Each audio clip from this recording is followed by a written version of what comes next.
ஆவியானவரே உமக்கு நன்றி செலுத்துகிறோம்.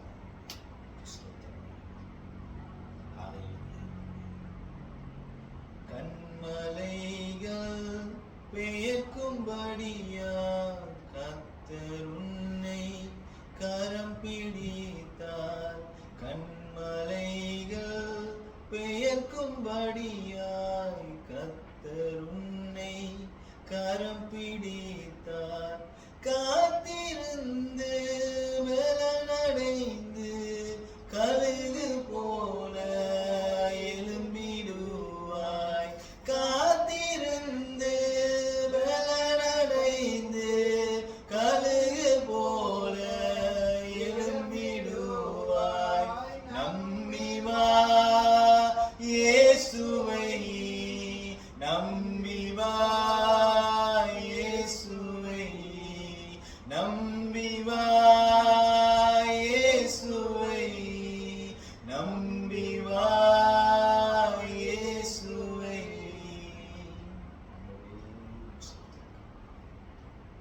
ஆண்டவரே, இந்த நேரத்துல உங்களை நம்பி வந்திருக்கிறோம். ஆண்டவரே, உங்களோட பாதத்தை அடையில ஆண்டவரே, பாதத்தை அடியில ஆண்டவரே உங்களை நம்பி வந்திருக்கிறோம். ஆண்டவரே, உமக்கு நன்றி. உம்மை நம்பி உந்தன் பாதம் உறுதியாய் பற்றி கொண்டோ, ஒருபோதும் கைவிட மாட்டீர். ஒருபோதும் கைவிடாத தெய்வம். ஆண்டவரே, இந்த சத்திய நேரத்துல ஆண்டவரே என்னை மறைத்து நீர் பேசும். உம்முடைய கரத்துல இந்த நேரத்தை ஒப்படைக்கிறேன். பேசுறது நான் அல்ல, என்னை மறைத்து நீங்க பேசுங்க.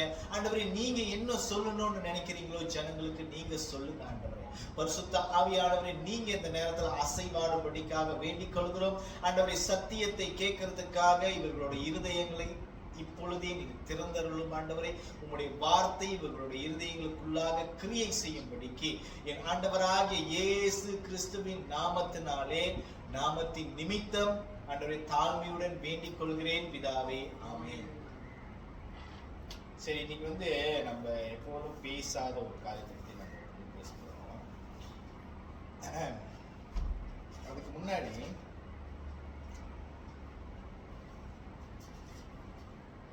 சங்கீதம் 9வது அதிகாரம் 7வது 8வது வசனம் படிக்கலாம்.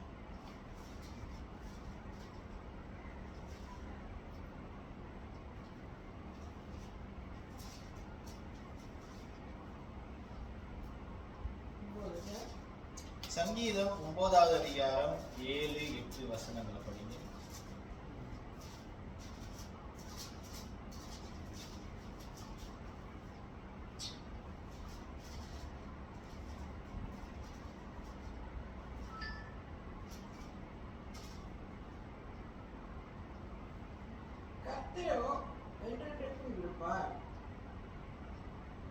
தம்முடைய சிங்காசனத்தை நியாய தீர்ப்புக்கு ஆயத்தம் பண்ணினார்.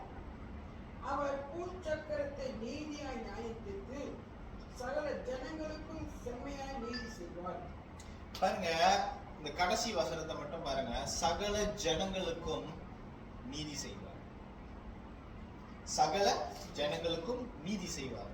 கர்த்தர் எப்பொழுதுமே நியாயம் விசாரிக்கிற ஒரு தேவனாக இருக்கிறாரே.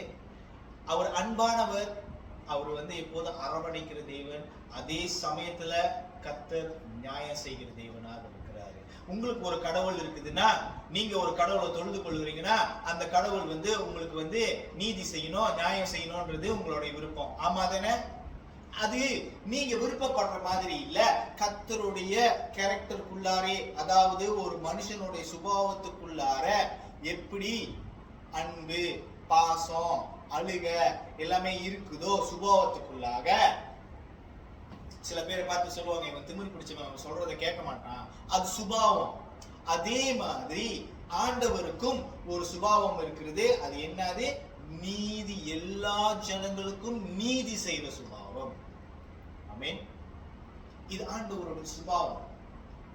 உங்களுக்கு புரியுதா? ஏன்னா அது அவரோட சுபாவம், அதே சமயத்துல அது அவருடைய வேலையும் கூட. சோ அப்படியாப்பட்ட ஒரு ஆண்டவர், ஒரு பெரியவர், ஒரு வல்லமையான ஆண்டவர். ஓகே, அவருக்கு முன்னாடி நம்ம நின்று பேசுறதுக்கு கூட நம்மளுக்கு தகுதி இல்லை. ஏன்னா கடவுளை நம்ம பார்த்தா நம்ம சொத்து போயிடும். ஏன்னா கடவுள் அவ்வளோ சுத்தம்.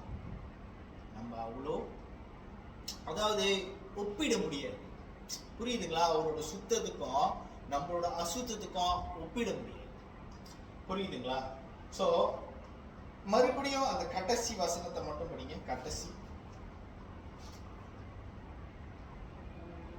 சகல ஜனங்களுக்கும் செம்மையாய் நீதி செய்வார்.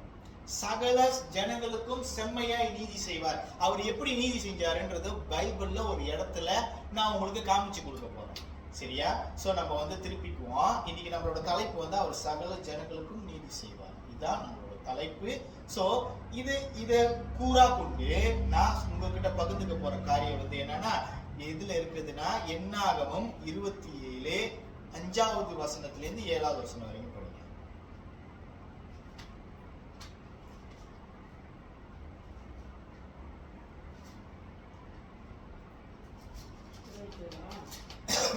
ஆமா.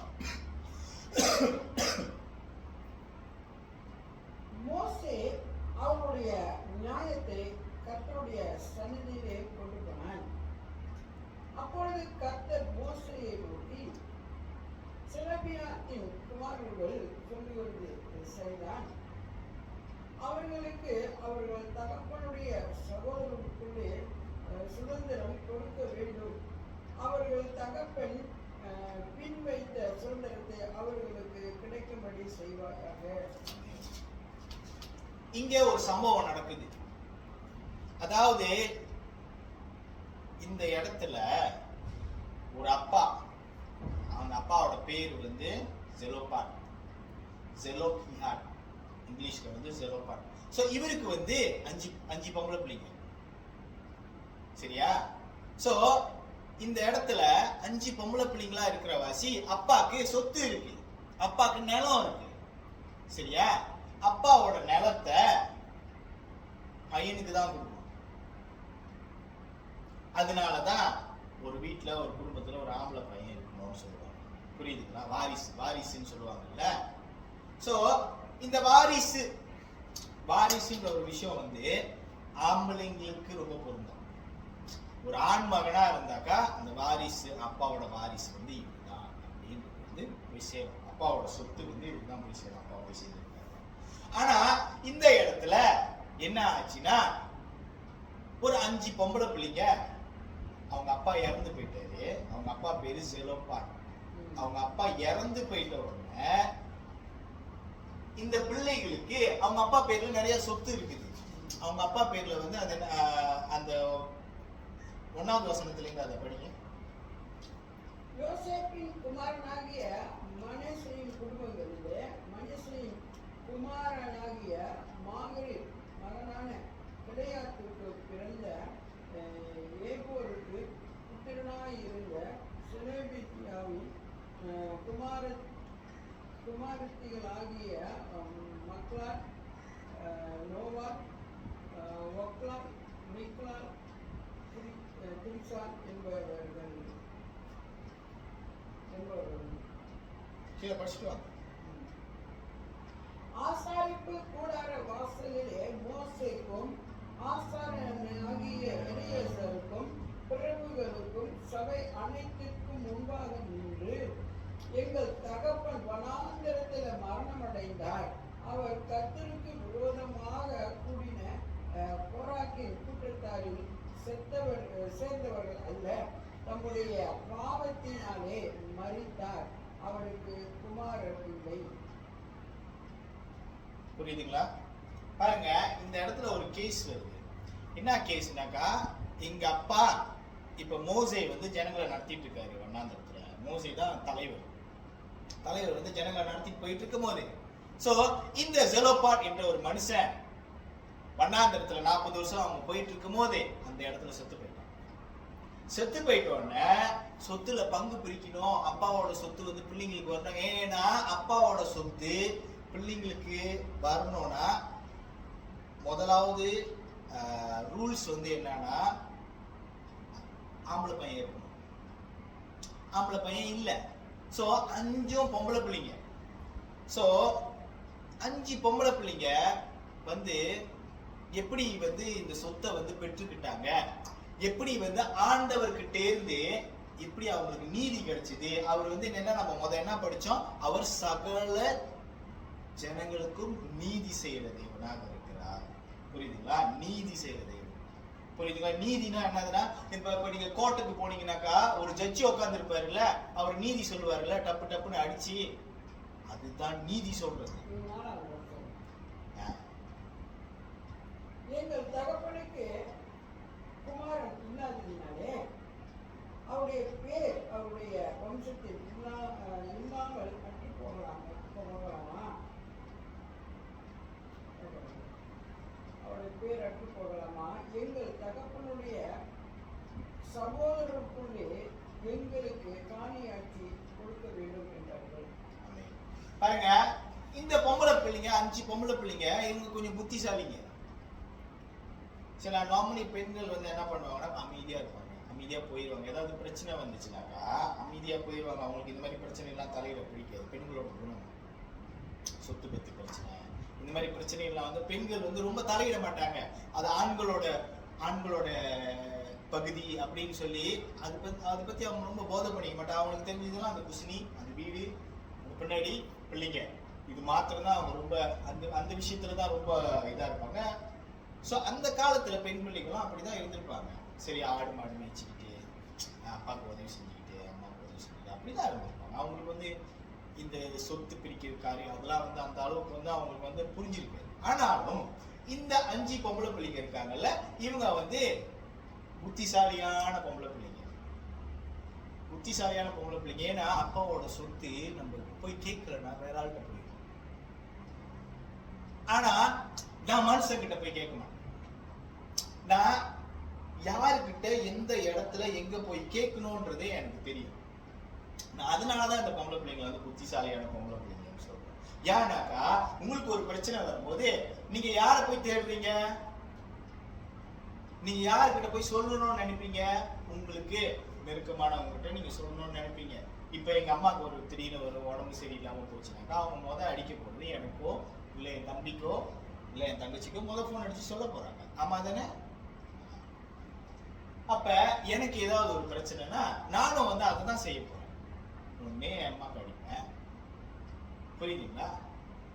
சோ இந்த மாதிரி ஒரு சூழ்நிலை இருக்கும் போது இந்த பொம்பளை பிள்ளைங்களுக்கு இப்போ ஒரு கேஸ் இருக்கு, இப்போ ஒரு வழக்கு இருக்கு. இப்போ இந்த சொத்தை எப்படியாவது வந்து அப்பாவோட சொத்து வந்து நம்மகிட்ட. ஆனாலும் நீங்க போயிட்டு புத்திசாலித்தனமா அங்க போய் பேச முடியாது. ஏன்னா இங்க ஒரு சட்டத்திட்டம் இருக்கு. என்ன சட்டத்திட்டம்னாக்கா, பெண்கள் வாயை திறக்க கூடாது. புரியுதுங்களா? பெண்கள் அந்த காலத்துல வந்து பெண்களை வந்து அவங்க அப்படிதான் வச்சிருந்தாங்க. இந்த காலத்துல இருக்கிற மாதிரி இல்ல. இந்த காலத்துல இருக்கிற பேக் தூக்கிட்டு எல்லாம் வேலைக்கு போறாங்க, வராங்க, போறாங்க, அந்த மாதிரி இல்ல. முந்தி பெண்கள் ஆண்களை சார்ந்து வாழ்பவர்கள் சொல்லிதான் வச்சிருந்தாங்க. புரியுதுங்களா? சோ அந்த மாதிரி ஒரு காலகட்டத்துல ஆண்டவர் இவங்களுக்கு வந்து எப்படி நியாயம் செஞ்சாரு? புரியுதுங்களா? அப்ப இந்த இடத்துல இந்த முதலாவது இந்த ஜெலோபாட் என்ற ஒரு மனுஷனை பத்தி நான் உங்கள்கிட்ட கொஞ்சம் சொல்லிடுறேன். ஏன்னா இவன் யோசேப்போட சந்ததியில் உள்ள மனுஷன். புரியுதுங்களா? யோசேப்போட 6வது தலைமுறையில் உள்ள மனுஷன் தான் ஜெலோபாட். ஜெலோபியாட். ஓகேவா? சோ அப்ப இந்த மனுஷன் அவங்க சொல்றாங்கல்ல, அவர் செத்து போயிட்டாரு, ஆனா அவர் கோராகு புத்திரர் கூட சேர்ந்து பாவம் பண்ணவர்கள் அவரு அப்படின்னு சொல்றாங்கல்ல. சோ இந்த மனுஷனை பத்தி நான் போய் தேடினேன், யார் இந்த மனுஷன் அப்படின்னு. அப்ப எனக்கு கிடைச்ச பதில் வந்து என்னன்னா, இந்த ஜெலோபியாட் இருக்கிறாருல்ல, ஒண்ணு அவர் எப்படி அப்படி, அதாவது சரித்திர குறிப்புல வந்து என்ன சொல்றாங்கன்னா, ஒண்ணு இந்த வேவ் பாக்குறதுக்கு போனாங்கல்ல, அந்த கானான் தேசத்தை வேவ் பாக்குறதுக்கு, அதுல ஒரு ஆளா இருந்திருக்கலாம் செத்து போனதுல. இல்லையா இப்ப ஆண்டவர் வந்து இந்த மண்ணா கொடுப்பாரு, பரலோகத்துல இருந்து மண்ணா கொடுப்பாரு, வெளியே போய் பொறுக்க வேணான்னு சொல்லுவாரு. அப்ப பொறுக்குனாக்கா என்ன ஆகும்ன்றது காட்டுறதுக்காக வந்து இவர் வந்து தன்னுடைய உயிரை தியாகம் பண்ணி மற்ற ஜனங்களுக்கு காட்டுறதுக்காக.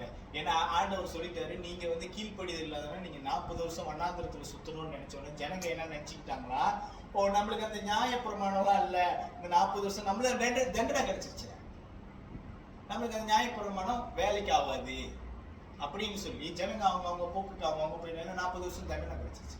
புரியுதுங்களா? அந்த மாதிரி அவங்கவுங்க போக்குல அவங்கவுங்க போகும்போது இந்த மனுஷன் ஒரு எடுத்துக்காட்டாக இல்ல, ஆண்டவர் நியாயப்பிரமாணம் இன்னும் வேலையா தான் இருக்குது அப்படின்றத காமிக்கிறதுக்காக அவர் வெளியே போய் தன்னோட உயிரை பணைய வச்சு அந்த இதை எடுத்தனால அவரை தண்டிச்சாங்க அப்படின்னு சொல்லி இன்னொரு சரித்திர குறிப்புல போட்டு. புரியுதுங்களா? நான் சொல்றது புரியுது இல்ல? டீட்டெயிலா புரியுது இல்ல? அப்ப இந்த மனுஷன் இப்படி செத்து போனவன், அவன் வந்து என்ன சொல்றது, ஒரு பொல்லாப்பு செய்து சாவல, தன்னுடைய பாவத்துக்காக அவன் செத்து போனான். இந்த கோராகு புத்திரர் கூட சேர்ந்து மோசேவை எதுக்கல, தலைவரை எதுக்கல, ஆனா அவனோட சுயநலத்துக்காக ஏதோ ஒரு காரியம் பண்ணி அவன் இறந்துட்டாரு.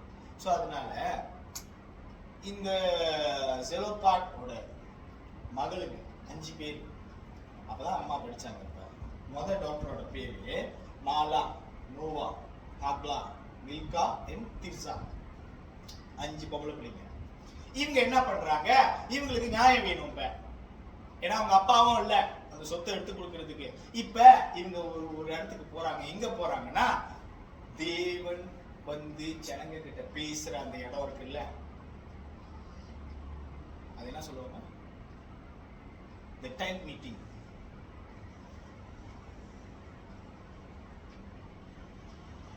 கூடாரம் பாருங்க. இந்த கூடாரத்துக்கு வந்துதான் முந்தி வந்து எப்படின்னாக்கா, இந்த ஜனங்களை வந்து எப்படி ஆண்டவர் தேடுவாங்கன்னாக்கா, அவங்க ஒரு கூடாரம் மாதிரி போட்டு வச்சிருப்பாங்க. ஸோ இந்த கூடாரத்துல வந்து பூசாரி இருப்பார், பூசாரி, ஓகேவா? ஸோ அவர் வந்து என்ன பண்ணாரு, அந்த கூடாரத்துக்குள்ளேயே தான் அவருக்கு வேலை. ஸோ கடவுள் வந்து ஜனங்கிட்ட ஏதாவது பேசுறாங்க, அந்த கூடாரம் வழியா வந்து தான் பேசுவாரு. அதுதான் அவர் வந்து நியாயம் செய்யற இடம். புரியுதுங்களா? அப்ப இந்த பொம்பளை பிள்ளைங்க 5 பொம்பளை பிள்ளைங்க எங்க போயிருச்சுங்க, கூடார வாசலுக்கு போயிருச்சுங்க ஆண்டவர் தெரியுது. அப்ப ஆண்டவரோட பிரதிநிதி யாரு? இப்ப ஆண்டவருக்கு பதிலா யாரு வந்து இந்த ஜனங்களை டீல் பண்ணிட்டு இருக்கா? மோசே டீல் பண்ணிட்டு இருக்கிறாரு. மோசஸ் தான் இந்த ஜனங்கிட்ட ஆண்டவர் என்ன சொல்றாரோ ஜனங்கிட்ட போய் சொல்லணும். ஜனங்க என்ன சொல்றாங்க ஆண்டவர். இது வந்து மீடியம், நடுவுல உள்ளவர். புரியுதுங்களா? இப்ப உங்களுக்கும் கடவுளுக்கும் நடுவுல ஒரு பூசாரி இருக்கிறாரு இல்ல, அதே மாதிரி தான் மோசேயோட வேலை வந்து அதுதான். அப்ப மோசேவை தேடிட்டு வராங்க 5 பொம்பளை பிள்ளைங்களும். ஏன்னா அவங்க அங்கங்க பேசல, இங்க ஒரு கதை சொல்லிக்கிட்டு அங்க ஒரு கதை சொல்லிக்கிட்டு இந்த மாதிரி பிரச்சனையா இருக்கு, ஆலோசனை கேட்கல, யார்ட்டையும் ஆலோசனை கேட்கல.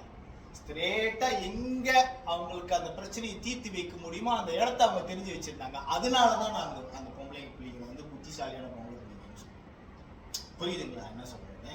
அப்ப வந்துட்டோன்னே அவங்க சொல்றாங்க, இந்த மாதிரி எங்க அப்பா இறந்துட்டாரு, எங்களுக்கு எங்களோட சொத்து வேணும், எங்க அப்பாவோட பேரு எங்களோட சொத்துல இருக்குது, ஒருவேளை இந்த சொத்து நீங்க எங்களுக்கு கொடுக்கலன்னா எங்க அப்பாவோட பேரு இந்த சந்ததியோட அழிஞ்சிடும் அப்படின்னு சொல்றாங்க. ஆனா மோசே வந்து என்ன பண்றாரு, ஆண்டவர்கிட்ட போய் கேட்கிறாரு, ஆண்டவரே இந்த பொம்பளை பிள்ளைங்க வந்துருக்குதுங்கப்பா 5 பேரு, எப்படி ஆண்டவரே இது எப்படி நம்ம அந்த சொத்தை கொடுக்க முடியுமா? ஏன்னா நம்ம ஏற்கனவே சொல்லிட்டோம் பொம்பளைங்க பேர்ல இந்த சொத்து இருக்கக்கூடாது, பொம்பளைங்களுக்கு வந்து எந்த ஒரு முக்கியத்துவமும் இல்லை. புரியுதுங்களா நான் என்ன சொல்றேன்னு? ஏன்னா அந்த காலத்துல அப்படிதான் இருந்தாங்க. பெண்கள் வந்து வீட்டுல உள்ளவங்க, வீட்டுல உள்ள பார்த்தா ஆம்பளைங்க வெளி வேலை செய்வாங்க, எல்லா விஷயத்தையும் ஆம்பளைங்க தான் செய்வாங்க. அந்த ஒரு காலகட்டத்துல வாழ்ந்துட்டு இருந்தாங்க. அப்ப வெளியே வந்தப்ப ஆண்டவர் வந்து இந்த பெண்களுக்கு வந்து என்ன சொல்றாரு மோசே கிட்ட சொல்லி பாருங்க. அந்த 5வது வசனம் திருப்பி படிங்க, 5-7. மோசே அவருடைய நியாயத்தை கர்த்தருடைய சந்நிதியில் கொண்டு போனார். அப்பொழுது கர்த்தர் மோசேயை நோக்கி, செலோபத்தியாளின் குமாரத்திகள் சொல்லுகிறதையும் செய்தான். ஆமென். செலோபத்தியாளின் குமாரத்திகள் சொல்லுகிறது சரிதான். ஆண்டவர் எப்படியாப்பட்டவர், அவரோட கேரக்டர் என்னதுன்றது உங்களுக்கு புரியாது. நீங்க நினைக்கிறீங்க அவர் நீதி செஞ்சா டக்குன்னு அவர் செஞ்சுட்டு போயிடுவாரு அப்படி நீங்க நினைக்கிறீங்க. ஆனாலும் அப்படி கிடையாது. நீங்க என்ன சூழ்நிலையில அந்த தப்பை பண்ணீங்க, நீங்க எந்த இடத்துல இருந்து அந்த தப்பை பண்ணீங்க, நீங்க என்ன மாதிரி தப்பு பண்ணீங்க. இப்ப ஒரு நீதிபதியே ஒரு வக்கீலுக்கு 2 பேர் வாதாடுறாங்க. எப்படி வாதாடுறாங்க? ஒருத்தன் அவங்க குற்றம் சாட்டுறதுக்குன்னே வாதாடுவான், இன்னொருத்தன் அவன் நிரம்பராதின்றதை காமிக்கிறதுக்காக ஒரு ஆதாரமா தூக்கி வீசுவாங்க நீதிபதி கிட்ட. நீதிபதி உடனடியா தீர்ப்பு சொல்ல மாட்டாரு. காரண காரியங்களை அறிஞ்சுதான் தீர்ப்பு சொல்லுவாரு. கரெக்டா? அப்ப இந்த நீதிபதி நம்ம ஆண்டவர் இருக்கிறார்ல, அவர் நம்ம சொல்றத கேட்கறது. புரியுதுங்களா? நீங்க ஆளுங்க சொல்றத நீங்க கேட்கணும்னா உங்க மனசுல ஒரு விதமான அன்பு இருக்கும். உங்க மனசுல ஒரு விதமான நாட்டம் இருக்கும். சும்மா ஆளுங்க பேசுறதுலாம் உங்களால கேட்டுட்டு போக முடியாது. புரியுதுங்களா? இப்ப இவர் அன்பான மனுஷன் சில பேர் பார்த்து சொல்லுவாங்க. நீங்க பாத்தீங்கன்னா அவர் எல்லாத்தோட கதையும் உட்காந்து கேட்டுட்டு இருப்பாரு. அவர் எல்லாத்துக்கும் புத்திமதி சொல்லிட்டு இருப்பாரு, எல்லாத்தோட கதையும் கேட்டுட்டு இருப்பாரு, உதவி செய்வாரு. அதனால அவர் அன்பான மனுஷன் சொல்லுவாங்க. இப்ப நீங்க பேசுறதே அவர் கேட்கலன்னா நீங்க அவர் அன்பான மனுஷன் நீங்க சொல்லுவீங்களா? அதே மாதிரிதான் ஆண்டவர் அன்பாகவே இருக்கிறார். அன்பில்லாதவன் தேவனை தரிசிக்க முடியாது. அதனால இங்க ஆண்டவர் இந்த பெண் பிள்ளைகளுக்கு எப்படி உதவி செய்யறாருன்றத நம்ம பார்க்கணும். புரியுதுங்களா? அப்ப ஆண்டவர்கிட்ட இந்த கேஸை கொண்டு போனோம்னு ஆண்டவர் சொல்றாரு இல்ல. சில சமயம் நம்ம என்ன நினைக்கிறோம், நம்ம கூட ஆண்டவர் அக்ரி பண்ண மாட்டாரு, நம்ம கூட ஒத்துக்க மாட்டாரு. நம்ம இதுக்கு போய் ஆண்டவர்கிட்ட சொன்னோம்னா ஆண்டவர் எங்க ஒத்துக்க போறாரு, ஆண்டவர் ஆமானா ஆமா இல்லைன்னா இல்ல அப்படின்ற தெய்வம் தான் உங்களுக்கு தெரியும். ஆனா என் ஆண்டவர் வந்து எப்படியாப்பட்ட ஆண்டவர்னா, நீங்க மனப்பூர்வமா இருதயத்தை தாழ்த்தி நீங்க ஆண்டவர்கிட்ட போய் ஒரு காரியத்தை பத்தி பேசும்போது அவர் நீங்க பேசுறத கேட்கறது. ஏன்னா அவருக்கு உங்க மேல அவ்வளவு அன்பு. உங்களை விட்டு கொடுக்கவும் முடியாம, உங்களை தள்ளி விடவும் முடியாம, உங்களை நேசிக்கிற ஒரே ஒரு ஜீவன் உள்ள ஆண்டவர் அவர். அவரு கண்டிப்பாரு, ஆனா மத்தவங்களை கண்டிக்க விட மாட்டாரு. பாருங்க, சீசருங்கெல்லாம் போயிட்டு இருக்கிறாங்க இயேசு கூட வயல்வெளியில போயிட்டு இருக்கிறாங்க. இவங்க என்ன பண்றாங்கன்னா இந்த பக்கத்துல இருக்க இந்த சோளம் எல்லாம் பிச்சு சாப்பிடுறாங்க. அப்ப அங்க உள்ள ஒரு 4 பேர் பார்த்துட்டாங்க, பஞ்சாயத்து தலைவர். இன்னைக்கு லீவு நாளாச்சே, எப்படி இவனுங்கெல்லாம் வந்து இதை எடுத்து சாப்பிட முடியும்? இயேசு சொல்றாரு, நான் அவனுங்க கூட இருக்கிற வரைக்கும். புரியுதுங்களா? அவரோட சீசன்களை அவர் எப்படி பாதுகாத்தாரு தெரியுமா? அவர் இருக்கும் போது அவர் சீசன்களை பத்தி நீங்க எதுவும் பேச முடியாது. உடனடியா அவருக்கு பதில் கொடுப்பாரு. பதில் கொடுக்கிற தேவனாக இருக்கிறார். இதே மாதிரிதான் பிசாசு உங்களை பத்தி வந்து பேசும் பொழுது ஆண்டவர் பதிலுக்கு பதில் கொடுக்கிற தேவன். இதுதான் அவர். அப்ப உங்களுக்குன்னு ஒரு காரியம் வேணும், உங்களுக்குன்னு ஒரு காரியம், ஒரு தேவை. ஏன்னா இது விட்டுட்டோம்னா, இந்த வாய்ப்பை நம்ம விட்டுட்டோம்னா நிலம் வேற ஆளுக்கு போயிடும். இல்ல இந்த நிலம் நம்மளுக்கு கிடைக்காமயே போயிடும், நம்ம அப்பாவோட பேரும் அழிஞ்சிடும். இந்த பெண்களோட கோரிக்கை நியாயமாக இருக்கு. இது இவ்வளவு தலைவருங்க இருந்தாங்க, இதெல்லாம் இருந்தாங்க, யாருமே இதை பத்தி யோசிக்கவே இல்லை. ஆமென். அப்ப இந்த காரியத்தை ஆண்டவர் முன்னுக்கு கொண்டு வரும்போது ஆண்டவர் இந்த பிள்ளைங்களுக்கு நியாயம் செய்யறாரு. அவங்க சொல்றது சரிதான், நீ என்ன பண்ணு, அவங்களுக்கு நீ இந்த சொத்தை நீ கொடுத்துதான் ஆகணும். புரியுதுங்களா? அப்ப இந்த சொத்து அந்த பெண்களுக்கு கிடைச்சது, ஆண்டவரின் நிமித்தம் கிடைச்சது. ஆனா அங்க ஒரு சின்ன பிரச்சனை இருந்துச்சு. இப்ப பாருங்க, இந்த பெண்கள் வந்து வேற ஒரு கோத்திரத்தில் உள்ளவங்க. புரியுதுங்களா? குளம் கோத்திரம்னா கேட்பாங்க. இவங்க வேற குளம் கோத்திரத்துல உள்ளவங்க. இப்ப இந்த பெண்களை வேற ஒரு குளம் கோத்திரத்தில் உள்ள ஆம்பளை கல்யாணம் பண்ணாங்கன்னா இவங்களோட சொத்து யாருக்கு போகும்? அந்த குளங்கோத்திரத்துக்கு போய் சேர்ந்துடும். அங்க ஒரு சின்ன பிரச்சனை, ஒரு சிக்கல் இருந்துச்சு. அப்ப இந்த காரியத்தை நீங்க எங்க பார்க்க முடியாது? என்னாகமும் 36வது அதிகாரத்தை தான் நீங்க பார்க்க முடியும்.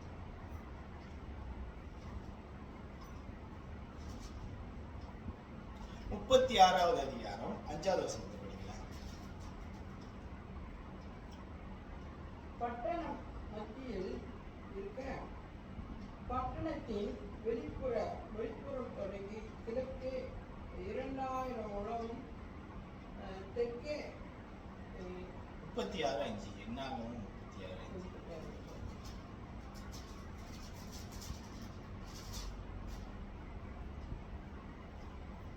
அப்பொழுது மோசே கர்த்தருடைய கட்டளையின்படியே இஸ்ரவேல் புத்திரரை நோக்கி, யோசேப்பு புத்திரரின் கோத்திரத்தார் சொல்லுகிறது சரியே.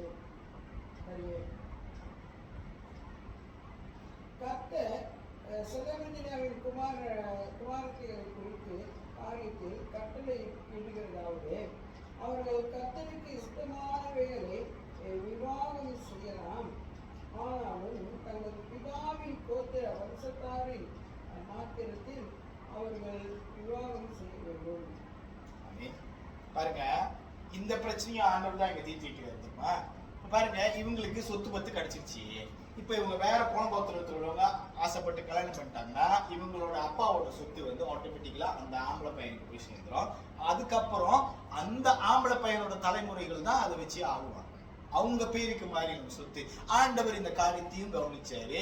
இந்த காரியத்துக்கு அவர் ஒரு நீதி செய்யற என்ன செய்யறாருன்னா, உங்க கோத்திரத்துக்குள்ளாரே நீங்க கல்யாணம் பண்ணிக்கோங்க, அப்ப அந்த சொத்து உங்களை விட்டு வெளியே போவாது. பாருங்க, பெண்களுடைய நீதிக்கும் நியாயத்துக்கும் ஆண்டவர் எப்படி பாடுபட்டு இருக்காருன்னு பாத்தீங்களா? ஆண்டவருக்கு ஆம்பளைங்க வேற இல்ல, பொம்பளைங்க வேற இல்ல. ஆண்டவர் எப்பொழுதும் எல்லாத்தையுமே நியாயமா நீதியா பார்க்கிறவர் தான். அவரோட பார்வையில பாவத்தை பாராத சுத்த கண்ணரேன்னு ஆண்டவருக்கு வந்து ஒரு ஒரு வார்த்தை இருக்கு. அவர் பாவத்தை பார்க்கவே மாட்டாரு அப்படின்னா அப்ப அந்த கண்ணுல எவ்வளவு நீதி இருக்கணும்? பாவத்தை பார்க்காத ஒரு தெய்வம்னா அந்த தெய்வத்தோட கண்ணுல எவ்வளவு நீதி இருக்கும்?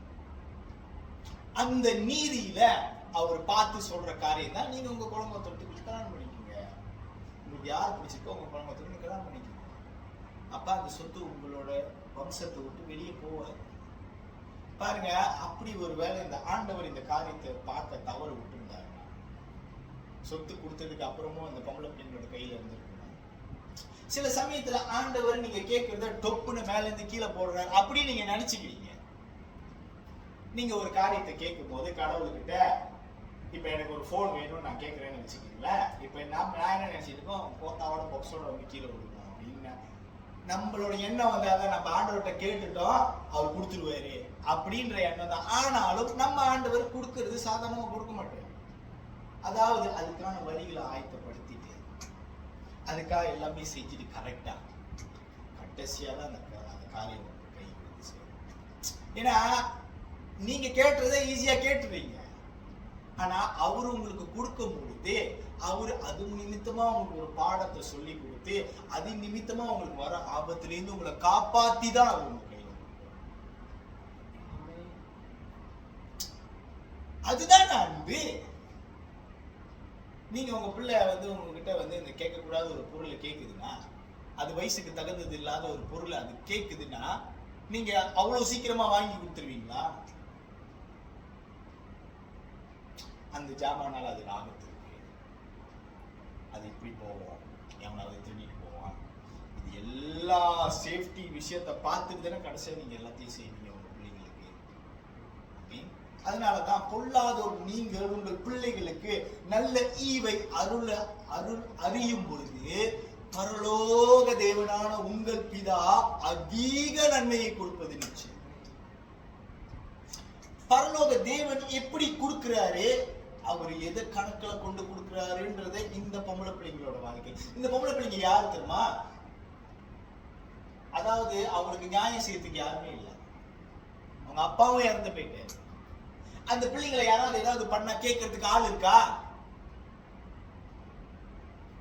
அந்த மாதிரி ஆளுங்களுடைய நியாயத்தை விசாரிக்கிற ஒரு ஆண்டவர் மாத்திரம். பாருங்க, சில சமயத்துல நம்ம எப்போதுமே நம்மளுக்கு நீதி வேணும், நியாயம் வேணும், நம்ம போய் அதிகாரிகிட்ட நிக்கிறது தான் நம்மளுக்கு பழக்கம். எனக்கு இந்த காரியம் ஆகணும், இந்த மனுஷனை பார்த்தா இந்த காரியத்தை சந்திச்சிருவாரு. சில சமயத்துல நம்ம போயிட்டு வந்து தோல்வி ஆகிட்டு இருக்கோம். சில பேர் சொல்லுவாங்க, நான் அவன் கூட வந்திருக்கணும், நான் வந்திருந்தேன்னா அவனுக்கு பேசி வாங்கி கொடுத்துருப்பேன் அப்படின்ட்டு. அவங்களும் அவங்க கூட வந்து அப்புறம் அந்த விஷயத்த புரிஞ்சுக்கிட்டு தோத்து போய் நம்ம ரெண்டு பேரும் ஒன்னா ஆகும். இப்படிதான் நடக்கும் அநேக நேரங்கள்ல நம்மளோட வாழ்க்கையில். ஆனாலும் சில சமயத்துல நம்ம கிறிஸ்தவர்களா இருக்கிறனால, கிறிஸ்துவை அறிந்திருக்கிறவர்களாக இருக்கிறனால நம்ம தேவன் நம்மளுக்கு நீதி செய்கிற தேவன் என்பதை முதலாவது நம்ம விசுவாசிக்கணும்.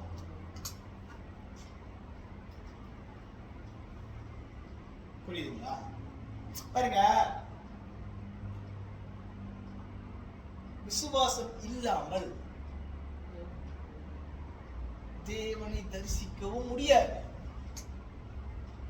அன்பு இல்லாமல் தேவனை தரிசிக்க முடியாது, விசுவாசம் இல்லாமல் தேவனை தரிசிக்க முடியாது, நம்பிக்கை இல்லாமல் தேவனை தரிசிக்க முடியாது.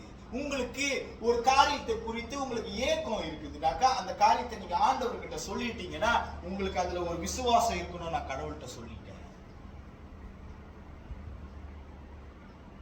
நான் சொல்லிட்டேன், அது நடக்கும், ஆண்டவர் எனக்கு செய்வார் அப்படின்ற விசுவாசம் நமக்கு. முதலாவது.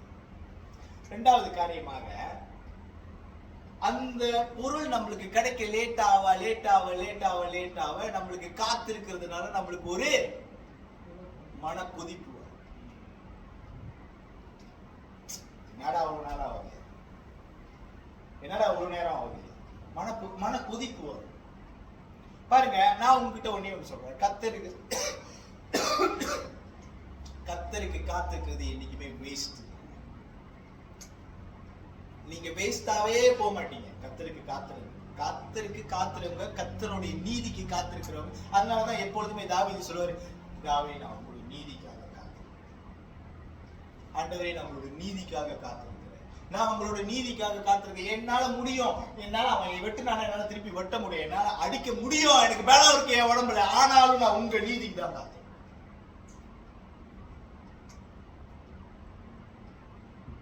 அவன் ஒரு 10 பேர்த்த கூட்டு வரானா, என்னால ஒரு 20 பேர்த்த கூட்டு போக முடியும் என்னால, ஆனாலும் எனக்கு அது வேணாம், நான் இந்த பக்கம் திரும்பிட்டேன், நீங்க இங்க இருக்கிறீங்க, நான் உங்களை பார்த்துட்டு இருக்கேன். சோ என்னை எப்படி சீட்டுனாலும் நான் திரும்பி பார்க்கணும், நான் உங்களை மாத்திரம் தான் பார்த்துட்டு இருக்கேன். நீங்க உங்களோட வல்லமையான கரத்துல நீங்க எனக்கு இந்த பிரச்சனையை தீர்த்துவீங்க. இப்படிதான் இந்த பொம்பளை பிள்ளைங்களுக்கு வேற வழி இல்லை தெரியுமா, அந்த பொம்பளை பிள்ளைங்க வேற வழி இல்லை. அதனாலதான் இவங்க கிளம்பி போயிட்டாங்க ஆண்டவர்கிட்ட. ஆண்டவர் நீதி செஞ்சாரா? உடனடியா செஞ்சாரா? விசுவாசம் உள்ளவங்களுக்கு ஆண்டவர் என்னைக்குமே நீதி செய்யறது. அவர் செய்யற நீதி இப்படியாப்பட்ட நீதி. நீங்க கேட்டாரு கொடுத்துட்டாரு, ஓகே அவ்வளவுதான் முடிஞ்சு, உங்களோட பிசினஸ் அவ்வளவுதான் ஆண்டவர் கூட. ஆனா ஆண்டவர் உங்க மேல கரிசனையாக இருக்கிறதுனால நீங்க கேட்டதை கொடுத்ததுக்கு அப்புறமும் உங்களை பாதுகாக்கிறது. மற்றவனுக்கும் ஆண்டவனுக்கும் இதுதான் வித்தியாசம். ஆமென். சோ அப்ப ஆண்டவர் எப்பொழுதும் நம்மளோட ஒத்துக்கொள்ளுகிற தேவனாக. நம்ம எப்படி ஒரு மனுஷன், ஓகே இப்ப எனக்கும் எங்க அம்மாக்கும் சண்டை, ஓகே, இப்ப நாங்க ஒரு ஒரு ஒரு ஒத்து போற ஒரு ரீதியில நாங்க வருவோம்ல, ஆமா தானே, ஒத்து போற ஒரு ரீதியில நம்ம வருவோம். அதே மாதிரி தான் கர்த்தர் உங்களோட ஒத்து போற ஒரு ரீதியில அவருக்கு மனசு இருக்குது.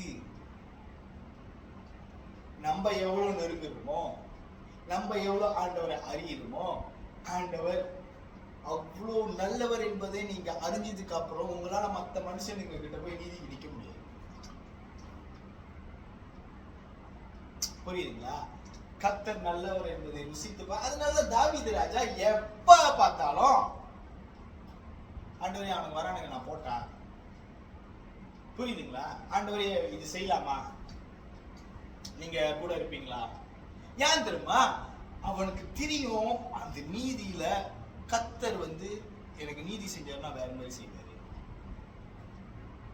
கர்த்தர் என்னை நேசிக்கிறாரு, நான் அவர் ரொம்ப நேசிக்கிறேன், என் பார்ட்னரை கேட்காம நான் எதுவும் பண்ண மாட்டேன். ஒரு குண்டூசி வாங்குறாங்க கூட என் பார்ட்னர்கிட்ட கேட்டுட்டு தான் செய்யும். சில பொம்பளை சொல்லுவாங்க, ஓ என் புருஷன்கிட்ட கேட்காம நான் எதுவுமே செய்ய மாட்டேன். புருஷன் அவங்க கடவுள், கடவுள் தான் அவங்க கடவுள். ஆமென். நீங்க உங்களோட தனிப்பட்ட வாழ்க்கையில நீங்க ஆராய்ச்சி பாருங்க, எத்தனை முடிவுகளை நீங்களே சொந்தமா எடுத்திருக்கிறீங்க, எத்தனை முடிவுகளை நீங்க ஆண்டவர் கூட பேசி எடுத்திருக்கிறீங்க. நீங்க சொன்னா அவர் நீதி செய்யறதுக்கு இன்னைக்கும் உயிரோட தான் இருக்கு. ஏன்னா நம்ம சங்கீதத்துல படிச்சப்ப அந்த சங்கீதம் திருப்பி அந்த 9வது அதிகாரம் எடுங்க, 7வது வசனம்.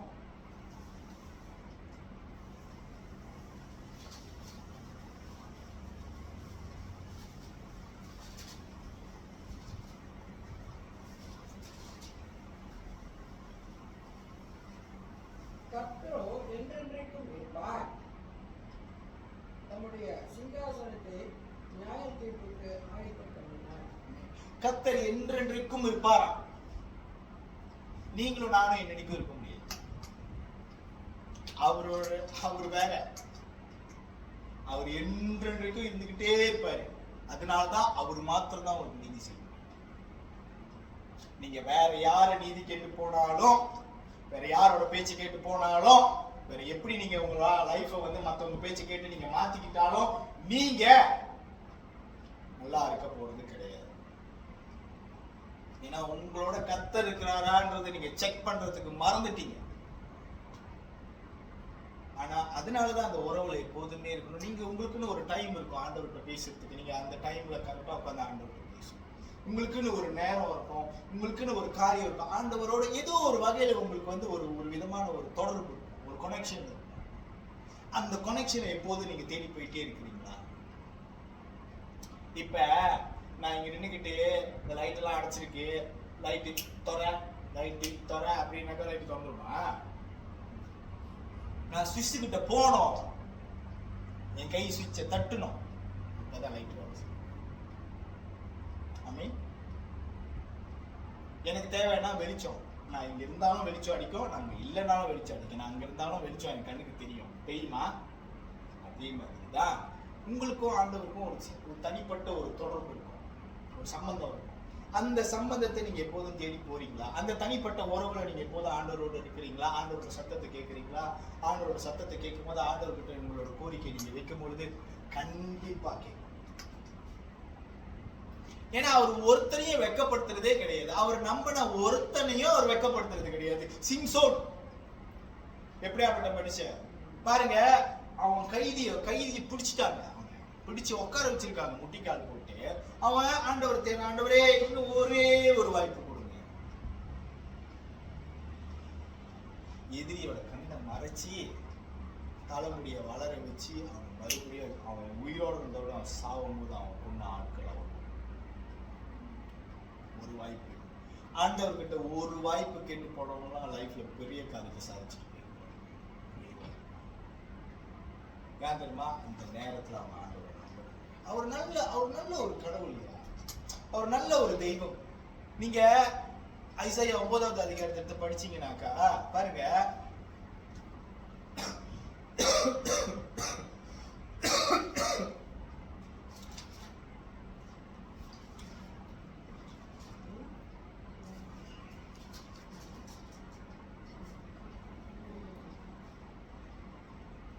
பாருங்க 6வது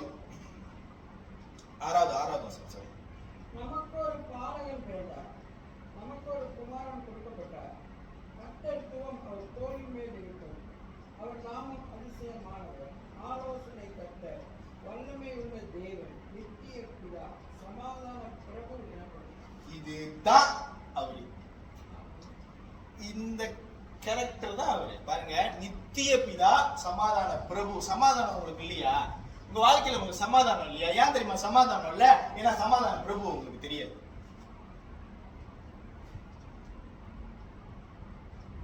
ஆலோசனை நீங்க ஆலோசனை கத்தரை நீங்க வச்சுக்கல. நீங்க வேற யாரோ ஒரு ஆலோசனை கேட்டுட்டு இருக்கீங்க, வேற ஏதோ ஒரு ஆலோசனைக்குள்ளார போயிட்டு இருக்கீங்க. அதனாலதான் நீங்க சந்திக்கிறதெல்லாம் தோல்வி. ஆலோசனை கத்தர் பக்கத்துல இருக்கும் பொழுது அவர்கிட்ட ஆலோசனை கேட்காம மனுஷன் கிட்ட ஆலோசனை கேட்கறது எவ்வளவு முட்டாள்தனமான காரியம் உங்களுக்கு தெரியுமா?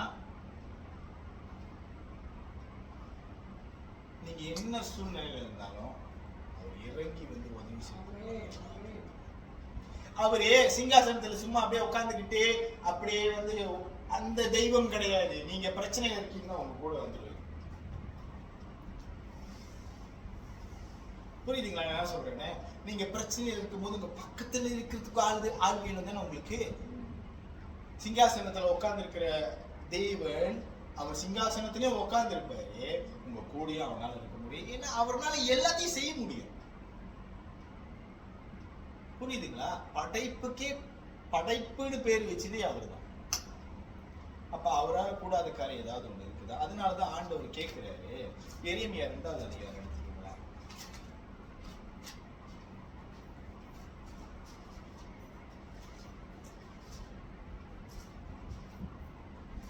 2வது அதிகாரம் 5வது வசனம் படிங்க.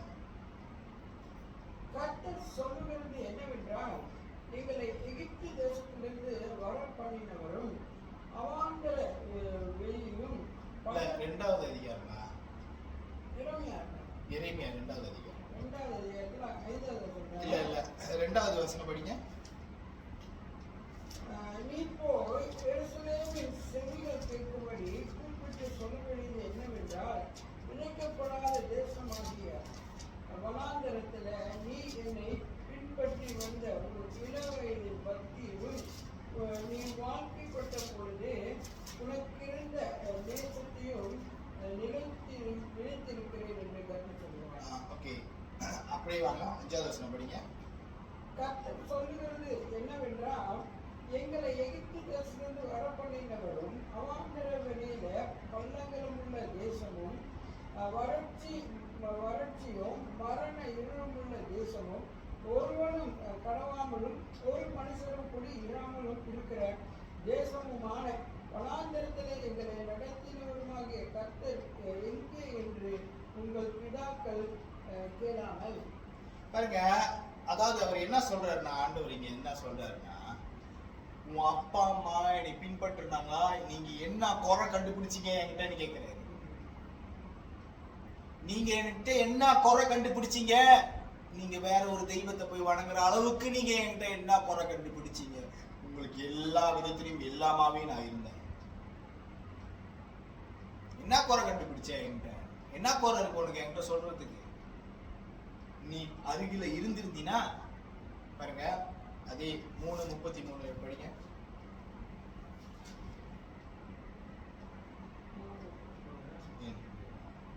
குன்றுகளையும் பிராண மலைகளையும் நம்புகிறது விடா என்பது மெய். சாரி, எரேமியா 33:3 நினைச்சிருங்க.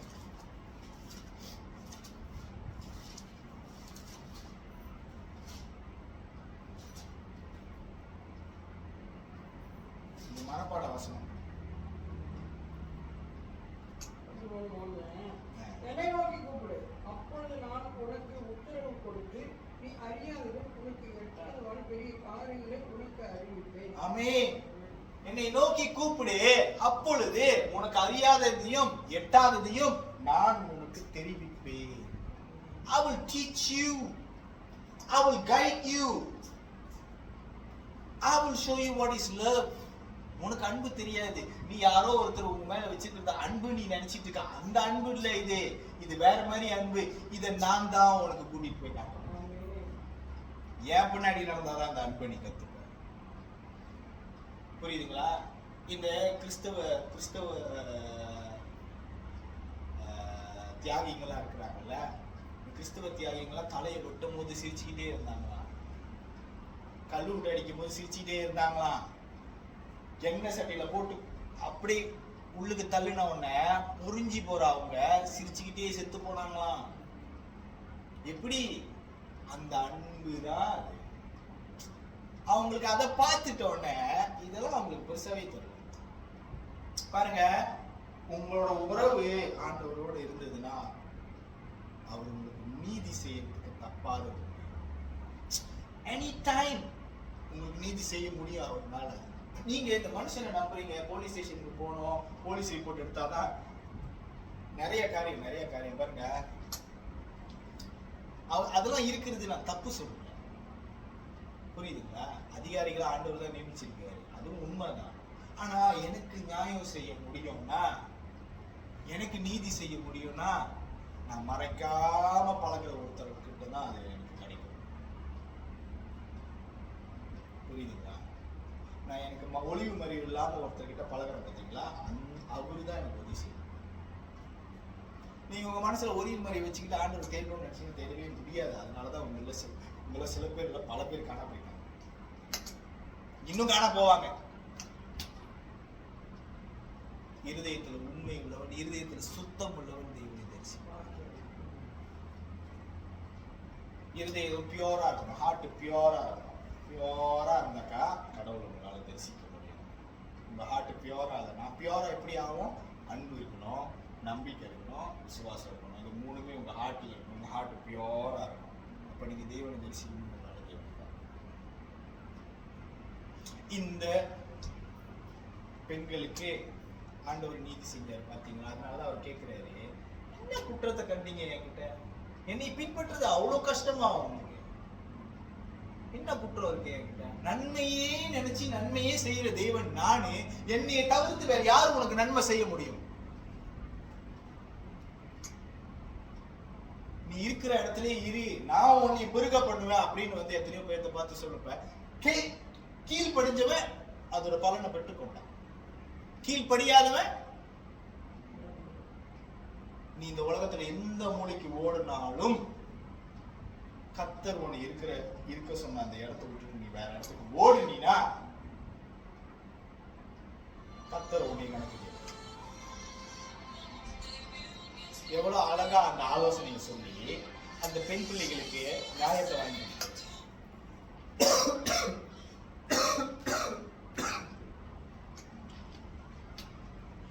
அப்படியாப்பட்ட ஒரு தேவன் நம்ம கூட இருக்கும்போது நம்ம எதை பத்தி கவலைப்பட வேண்டிய அவசியம் கிடையாது. உண்மையாலுமே கடவுளை தேட தெரியலையா, கடவுளே அப்படின்னு மனசுல நினைச்சுக்கிட்டு எனக்கு உதவி செய்ப்பா, எனக்கு இந்த மாதிரி ஒரு பிரச்சனை, ஹெல்ப் மீ, எனக்கு நியாயம் செய்யுங்க அப்படின்ற போது அந்த சத்தம் இருக்கு இல்ல, அந்த சத்தம் அவருக்கு கேட்கும்ன்றதை நீங்க நம்பணும். நீங்க நம்பலன்னா எப்படி? நீங்க பண்ற பிரேயர்ல அப்படின்னா எப்படி தெரியுமா? இப்ப உங்களுக்கு ஒரு மக இருக்கிறாங்க, உங்க மகளை நீங்க பெத்துக்கிட்டீங்க, அன்பு காட்டுறீங்க, எல்லாமே சரி. ஆனா உங்க மகளை நீங்க நம்ப மாட்டீங்க. அப்படியா? நீங்க உங்க மகளை நம்பலன்றது உங்க மகளுக்கு தெரிஞ்சா உங்க மகளுக்கு மனசு எவ்வளவு கஷ்டமா இருக்கும்? அதே மாதிரி தான் நீங்க பண்ற ஒவ்வொரு பிரேயரும் சரி, நீங்க கடவுளை தேடுற ஒவ்வொரு நிமிஷமும் சரி, அவர் நம்பாம தேடினீங்கன்னா அவருக்கும் அப்படிதான். புரியுதுங்களா? நம்மள நம்பாம ஒருத்தவங்க நம்ம கிட்ட பழகினாக்கா அது நல்லா இருக்குமா? நம்மளுக்கு நல்லா இருக்காது, ஏதோ ஒண்ணு குறையிற மாதிரியே இருக்கும். அதுதான் நம்ம கடவுளை நம்பி நம்ம கடவுள் கூட பழகும் பொழுது கடவுள் நம்மளுடைய சத்தத்தை கேட்டு நம்மளுக்கு நீதி செய்யறவரா இருக்கிறார். புரியுதுங்களா? ஏன்னா அவர் எப்போதுமே மனுஷனோட உறவாடணும், நல்ல உறவுல இருக்கணும்னு நினைக்கிறார். நம்ம அவரோட நல்ல உறவுல இருக்கணுமா? அதுதான் முக்கியம். அந்த கேள்வியோட அந்த காரியத்தை இங்க இந்த பிரசங்கத்தை இதோட நிப்பாட்டுறேன். ஆண்டவராக இயேசு கிறிஸ்துவுக்கு நன்றி. நம்ம ஜெபம் செய்வோம்.